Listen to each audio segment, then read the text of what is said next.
ఆంధ్రప్రదేశ్లో హిందువులపై జరుగుతున్న దాడులకు నిరసనగా మాడుగుల గ్రామంలో హిందూ సంఘాలు మరియు ఆర్ఎస్ఎస్ ఆధ్వర్యంలో భారీ ఎత్తున శాంతియుత నిరసన ర్యాలీ నిర్వహించారు. అనంతరం స్థానిక మానవహారం చేశారు. హిందువులపై జరిగిన దాడులను ఖండించారు. అదేవిధంగా కోల్కతాలోని ట్రైనీ డాక్టర్పై అత్యాచారం హత్యను తీవ్రంగా ఖండించారు.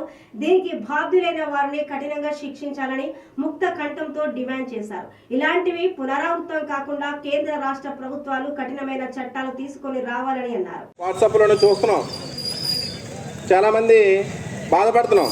కానీ వాస్తవంగా అక్కడ ఏం జరుగుతుంది, అక్కడ ఏం జరగాలి, ఏం జరుగుతుంది అన్న విషయాన్ని మనం తెలుసుకోవాలి.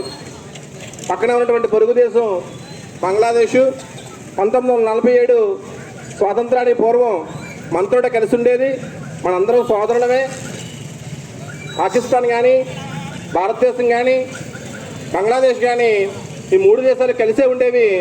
1947లో బ్రిటిష్ వాడు మనకు స్వాతంత్రం ఇచ్చేటప్పుడు ఈ దేశాన్ని ముక్కలు చేసి ఇచ్చినటువంటి కారణంగా తూర్పు పాకిస్తాన్, పశ్చిమ పాకిస్తాన్ కలిపి ఒక దేశంగాను, భారతదేశం ఒక దేశంగాను మనకు రావడం జరిగింది. ఆ తర్వాత కాలంలో 1971లో మేము విడిపోతాం, మీరు మాకు సహాయం చేయండి ప్రభు అని మన భారతదేశాన్ని కోరితే ఆనాటి మన దేశ ప్రధానమంత్రి ఇందిరాగాంధీ వారికి సహాయం చేసి 1977లో భారత్కి పాకిస్తాన్ జరిగిన యుద్ధంలో కొత్తగా బంగ్లాదేశ్ అనేటువంటి దేశం ఏర్పడడానికి ఆనాడు మన దేశ ప్రధాని కారణమయ్యారు.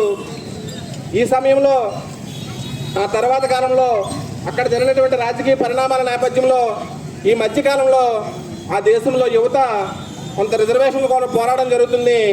ఆ యువత యొక్క ఉద్యమాన్ని గమనించినటువంటి సుప్రీంకోర్టు, ప్రభుత్వం రెండూ కూడా ఆ యువత కోరినట్టుగానే రిజర్వేషన్లు కల్పించాయి.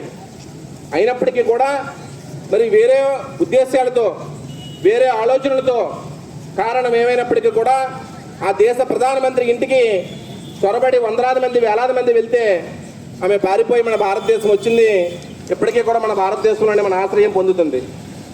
అదే సమయంలో దేశ ప్రధాని ఆ దేశాన్ని విడిచిపెట్టినప్పటికీ కూడా ఆ దేశంలో ఉన్నటువంటి కొంతమంది వ్యక్తులు